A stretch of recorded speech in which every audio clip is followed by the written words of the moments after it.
All right, scholars. So this is day 3, guided lesson. So let's just review some more information. It says, according to the official NJSLA mathematics blueprint, right, it's a total of 52 points, right? But it's distributed in all of these, right?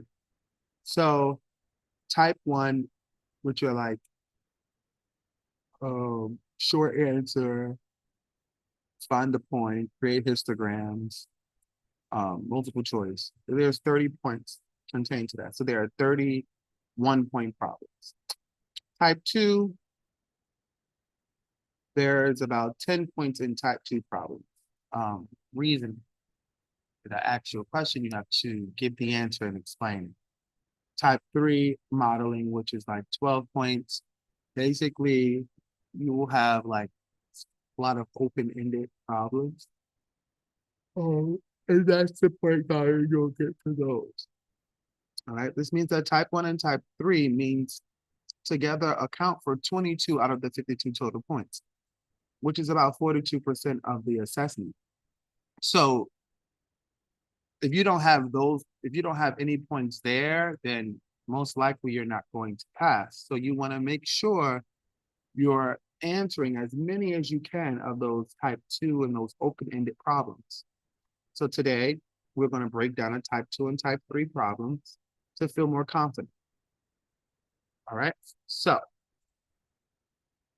and how we're going to do that is to conquer the type 3 beast, right?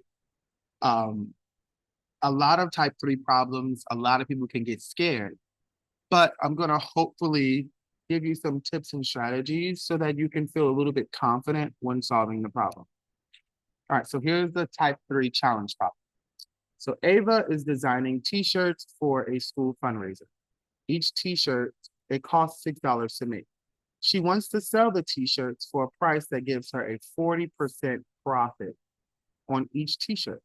And she's going to sell 120 t-shirts. Now, part A says, because this is your fine, right? What price should Ava sell each shirt for to earn a 40% profit? And how much total profit does Ava make if she sells 120 shirts at that price? So when you're understanding these problems, this is a pretty difficult problem, but if you can break it down, it can help you. So let's write down what do we already know about the problem. So we already know that each t-shirt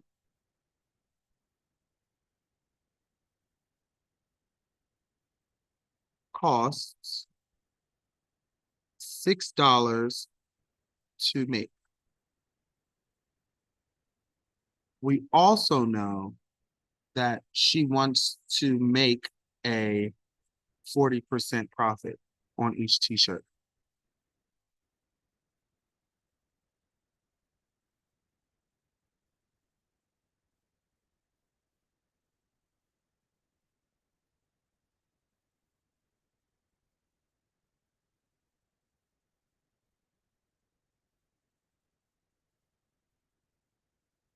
And of course, profit means to gain money, right? She don't want to lose money. She want to make money. The last thing is she wants to sell 120 t-shirts.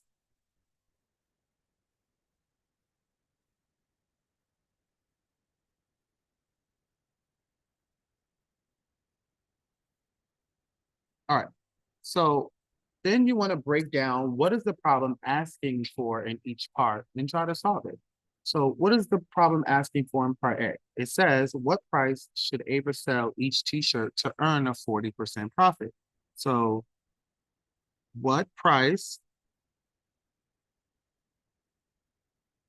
to sell each t-shirt to gain a 40% profit? Okay. Now we're going to solve just part A. Okay.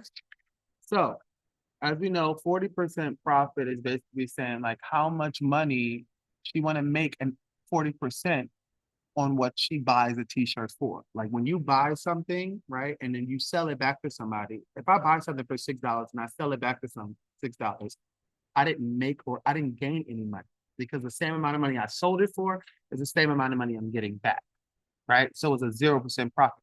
What she wants to do is she wants to buy it for $6 and she wants to sell it at a 40% profit. It's like going to the store. When you see people buy things, when they sell it back to you at the store, they're not selling it back to you at what they bought it for, right?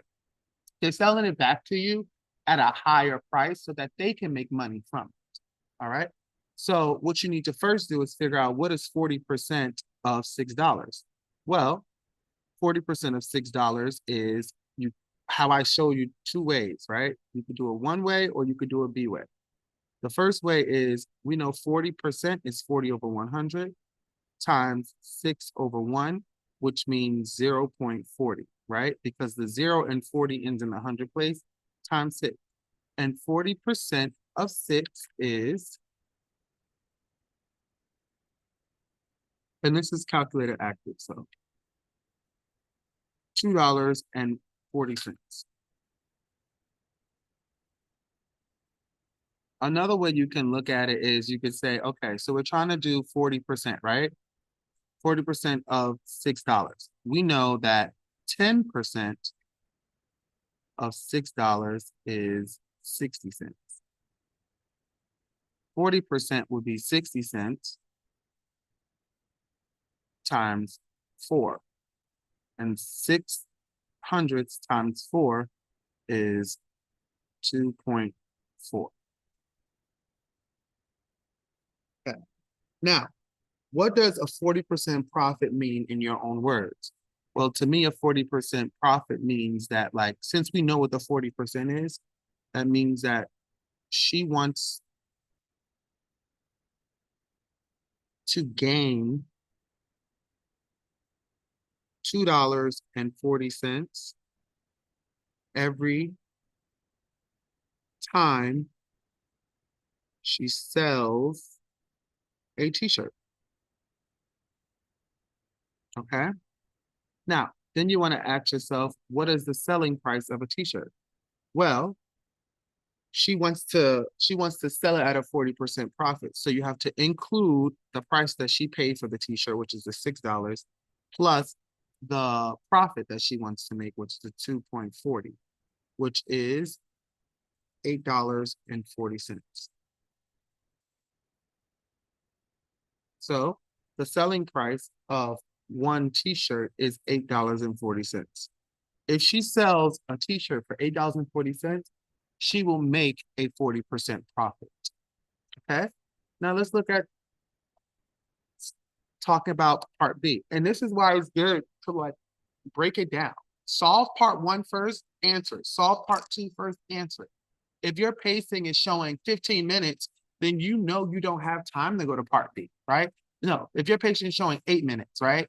You don't have time to go to the next section. Let's say there are 5 sections and you solve 3 sections out of 5. You got your 3 points and you should be okay with your 3 points because as I always tell you, this is a points game, okay? Now, now that you know the profit per shirt, how do you find the total profit?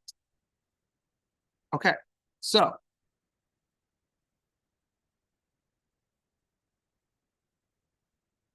the profit is $2.40. And she sells 120 shirts. So you have to multiply $2.40 times 120. And this is just the profit, not the $8, because we're only talking about the profit, right? So times 120, which is 120 times 2.40, $288. The total profit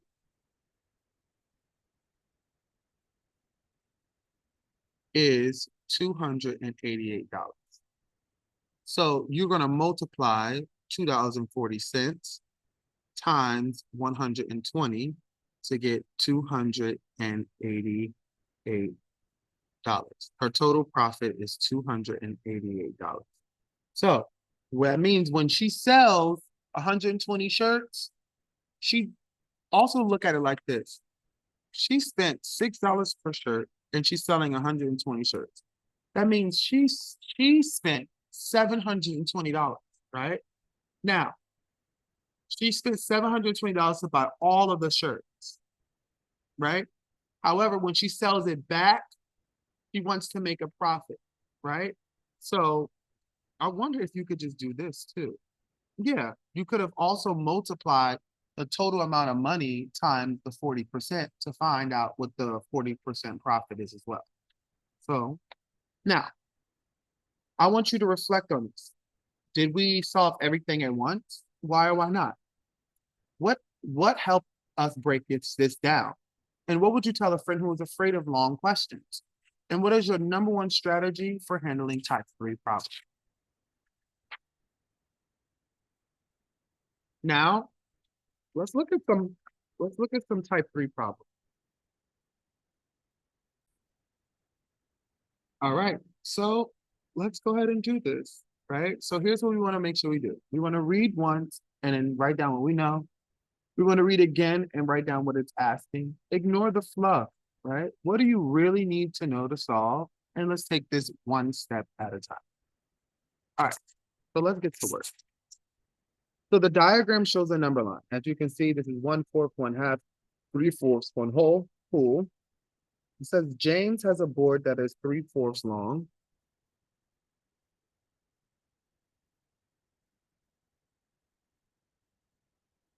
And he wants to cut the board in 1/8 foot pieces.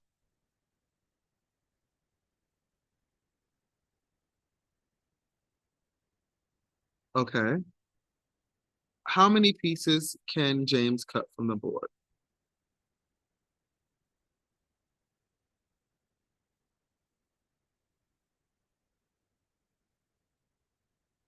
Okay. Explain how James can use a number line to determine the pieces.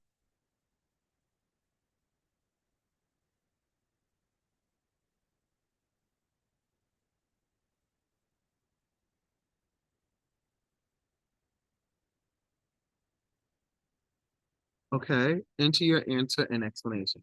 All right. That was my first read. I got the information I know. Let me reread it again. So there's a cutting board. It's 3/4 long. He wants to cut the board into pieces that are 1/8 foot long.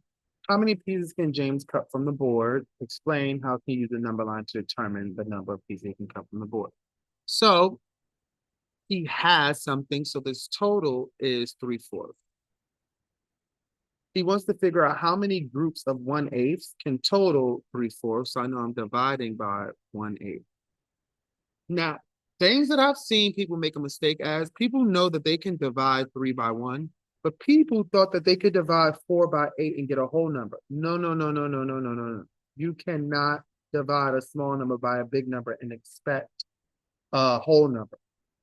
On the total, it has to be a whole number. And that was a lot of people's misconception, right? So you can't do that.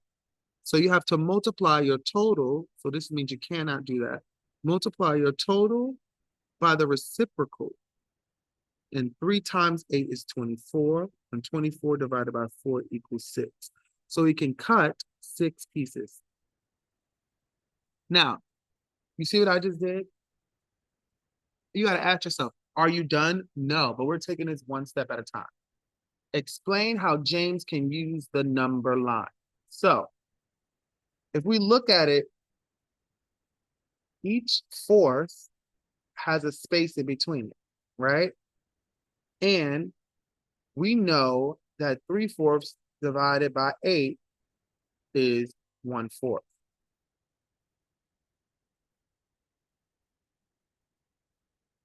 Because 1/4 divided by 2 is 1/8. See how this is 1/4? If I divide my 1/4 divided by 2 is 1/8. So this is 1/8. So you can count up how many parts of 1/8 total 3/4. So you could say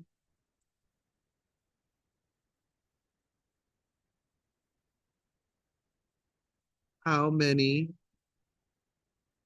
groups of 1/8 total 3/4 on number line. I explained it, right? You can also say like half of 1/4 is 1/8, and two groups of 1/8 for 1/4 count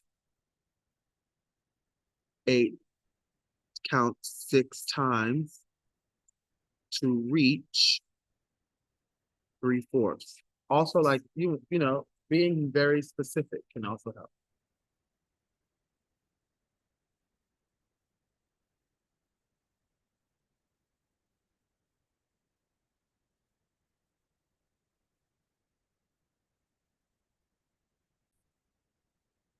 Okay, so we did part A.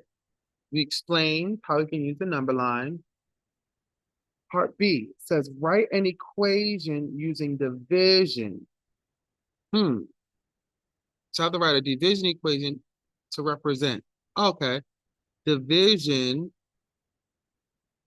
is very important because if they wanted multiplication, they would have said multiplication. So 3/4 divided by 1/8 equals 6.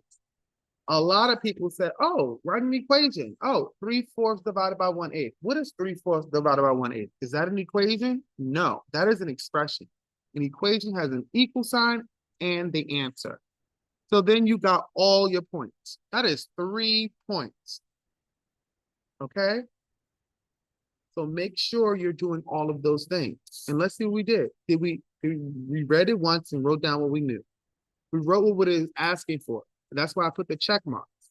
I ignored the fluff and I wrote exactly what I needed to solve. And I did it one step at a time. I got my 3 points. I know you will. Okay? So, problem 2. A group of hikers buys 8 bags of nuts.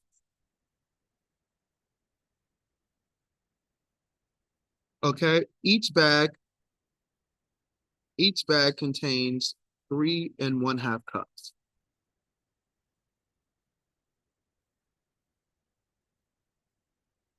Okay. The mixed nuts are shared evenly with 12 hikers.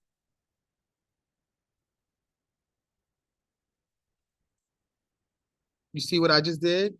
It says it's telling me what I need to do. I can see it. How many cups of mixed nuts will each hiker receive?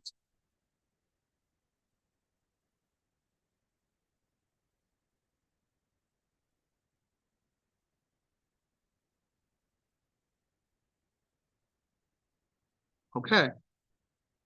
So let me read it again. 8 bags. Each bag has 3½ cups. The mixed nuts are shared with 12 people. How many cups will each person have? So first, we know it's 8 bags. And each bag has 3½ I'm multiplying because this is one bag, and I need to figure out how much nuts and how many bags of nuts in total. So I can go ahead and convert this into an improper fraction because uh, a proper improper fraction by times a mixed number, it'll be complex. So I know I need to do 8/1 times 3 times 2 is 6 plus 1, that's 7/2. 7, 14, 20, 28, 35, 42, 49, 56. 56 halves. And so in total, there's 56 halves. Now I need to figure out if it's 12 people, how much will each person get? So I have to divide that by 12/1. Okay. Can I divide across? 56, 12 doesn't go into 56, so I need to multiply 56 over 2 times 1 over 12. 56 times 1 is 56. 12 times 2 is 24. And I think I can simplify this even more. 24 doesn't go into 56, so I know it's going to be a mixed number. But 56 and 24 has some common factors. I believe 42. No. 4, 40, 44, 48. 4. 4 goes into both of these numbers. 4 goes into 56. 14 times. 24 divided by 4 is 6. 6 goes into 14. 2 at 12. And 2, 6, which is 2 1/3. So each hiker will have 2 1/3 cups of mixed nuts.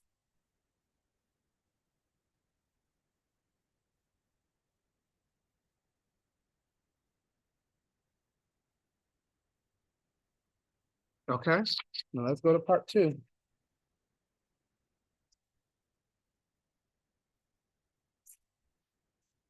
Part B says,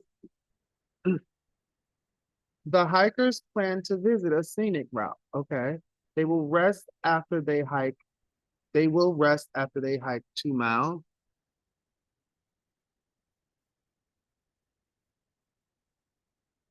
Okay, then they will hike the remaining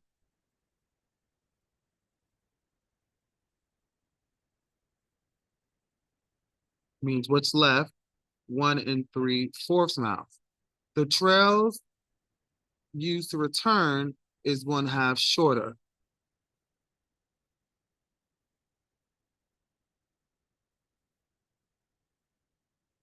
Okay. Then the trail they use to go. Each hiker will bring 1/4 gallon for each mile. Okay. The first part is determine the total distance each hiker will take. So, all right. So I know that after they hike 2 miles, they need to hike 1 3/4. So to get there, it's 2 over 1 plus 1 3/4. Okay, that's cool. And then on the way back is 1/2 mile shorter. So 2 1 mile plus 1 3/4 minus 1/2. Okay, so let's do this. 2, let's see. Well, 2 plus 1 3/4, that's 3 3/4. That's 3 3/4 miles. That's getting going there. And then on the way back, it's minus 1/2 a mile. And I know 3/4 minus 1/2 is 1/4. Um,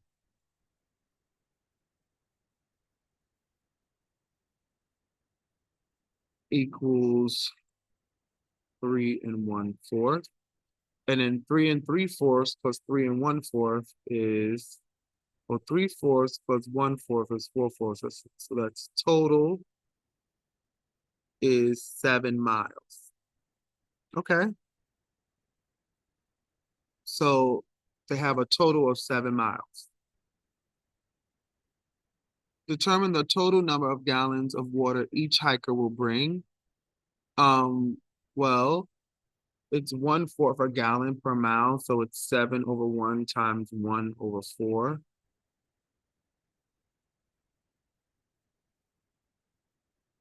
7/4 gallons. And you can write your answer in fraction form. So the total distance is 7 miles, did that. And then how much will each piker bring of water? 7 gallons of water. Done. Did you see that? That's what we did. That's what it is. And we're good to go.